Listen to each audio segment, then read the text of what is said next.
Have you ever prayed, and prayed, and prayed again, yet nothing changes? You wake up hoping today will be different, but it isn't. You kneel, you ask, you believe, at least you think you do. Yet there is no answer, no sign, no movement, just silence that feels heavier each time you pray. And slowly, without realizing it, doubt begins to whisper. You start wondering if God is distant, or worse, uninterested. But what if the delay has nothing to do with God ignoring you? What if heaven has been listening all along? But for simple words you keep repeating are quietly blocking the answer? Words spoken casually. Words learned from disappointment. Words that sound harmless, but carry weight in the spiritual realm. Before you dismiss this, pause and listen carefully, because many sincere believers miss heaven's response at this exact point. Not because they lack faith, but because they don't realize how powerful their words truly are. If you've ever wondered why God feels silent, this message is not optional. If you ignore it, you may keep repeating the same prayer, with the same words, and keep receiving the same silence. Subscribe now to Daily Scripture Haven, because missing what God is saying today may cost you clarity, direction, and peace tomorrow. The Bible is very clear. Unanswered prayer is not always about God's refusal. It is often about alignment. James chapter 4, verse 3 says, "You ask and do not receive, because you ask with wrong motives, that you may spend what you get on your pleasures." This verse is not saying God refuses to bless his people. It is revealing that God listens not only to the request, but to the reason behind the request. He weighs the heart before he releases the answer. Then Proverbs chapter 18, verse 21 reminds us, "Death and life are in the power of the tongue." This means words are not neutral. They are containers. They carry direction, expectation, and belief. What you speak repeatedly begins to shape what you believe, and what you believe shapes how you pray. Jesus takes this even further in Mark chapter 11, verse 23, when he says that whoever speaks to a mountain without doubting in the heart will see it move. Notice this carefully. Jesus did not say whoever thinks to the mountain, or whoever wishes. He said whoever says. Prayer is not just about asking God for change. It is about speaking in agreement with what you truly believe about God, about yourself, and about your situation. When words and belief are not aligned, prayer becomes powerless.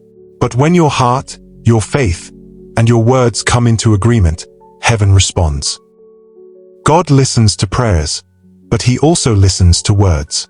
Prayer is not magic. It is communication. And every form of communication carries tone, intention, and belief. How you speak reveals what you truly expect. What you expect shapes how you pray. And how you pray determines how you wait. Many people pray sincerely, yet speak carelessly. They pray for blessings, then speak fear when pressure comes.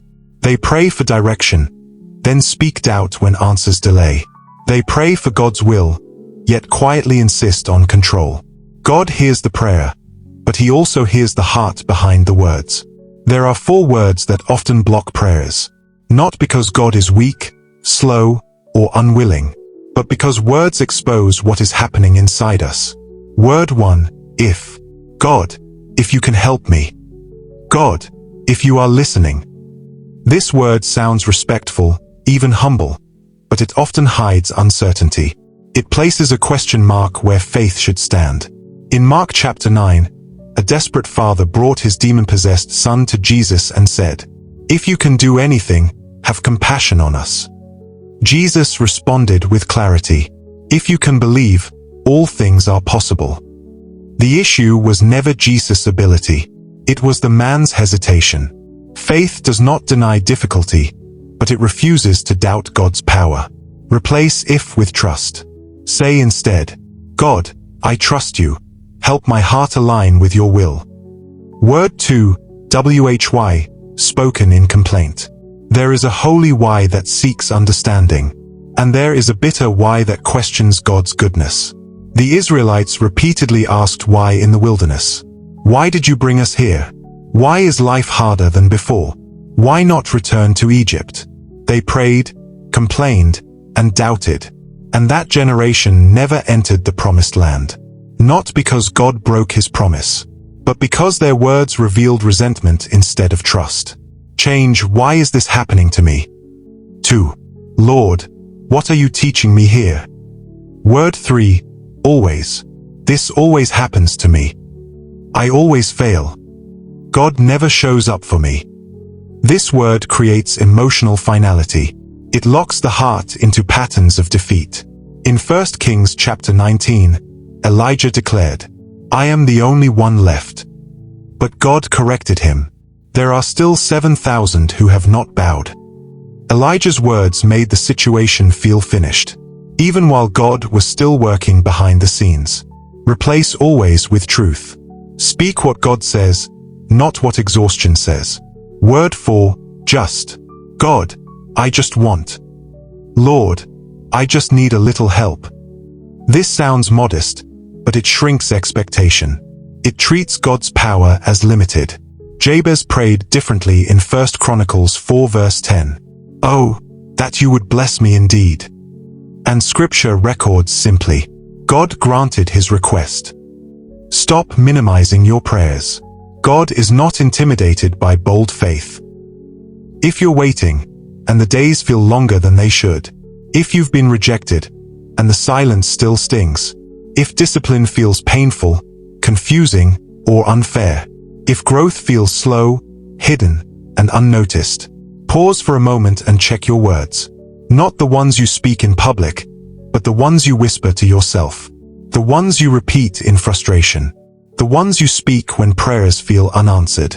Words shape belief. Belief shapes expectation. And expectation shapes how you pray and how you wait. God is not impressed by long prayers filled with repetition. He is moved by honest hearts that are aligned with truth. He responds to humility, trust, and faith, even when they are quiet. Your situation may not change overnight. The waiting may continue. The process may still stretch you. But your language can change today. And when your language changes, your posture changes. When your posture changes, your prayers begin to sound different. Take a moment. Slow your thoughts. Breathe. Think about how you've been praying lately, not the words you say out loud, but the tone beneath them.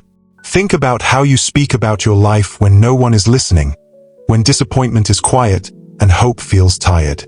Listen closely to this truth. God is not angry with you. He is not disappointed in you. He is inviting you deeper, into trust, into maturity, into alignment. You are not ignored.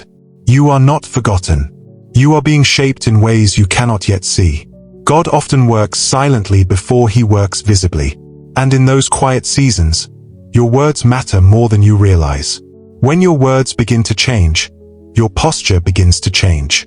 You stop bracing for disappointment and start leaning into trust. When your posture changes, your prayers change, not in length, but in weight. And prayers spoken from alignment do not echo in emptiness. They rise with purpose. Take a moment. Slow your thoughts. Breathe. Think about how you've been praying lately, not the words you say out loud, but the tone beneath them. Think about how you speak about your life when no one is listening, when disappointment is quiet and hope feels tired. Listen closely to this truth. God is not angry with you. He is not disappointed in you. He is inviting you deeper, into trust, into maturity, into alignment. You are not ignored. You are not forgotten. You are being shaped in ways you cannot yet see. God often works silently before he works visibly.